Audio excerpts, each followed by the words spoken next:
Hi mga kababayan ko. Good morning po. Nakalimutan po namin yung good morning. Pasensya na po. Ako po si Beverly Baldosa. Kung dahil kay Jacqueline, hindi ko makilala yung sarili ko. Isa siyang hero sa buhay ko. Siya yung tumuklas sa akin na ipakita ko yung aking kaalaman. Ngayon, nagmassage ako dito sa Saudi. Hindi ko alam na mapapauwi pala ako kasi yung visa ko kasi na mag-inti-inti ako. Wala kasi akong ikama. Ngayon, nakilala ako na magaling ako. Good daw ang trabaho pag massage.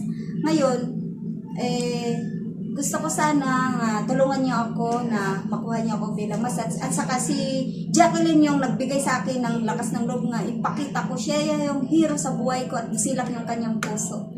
Massage siya yung tumulong ng mga OFW, siya yung nagbibigay ng lakas ng loob. At saka yung mga nalulungkot, siya yung nagpapasaya, pinapayuhan niya.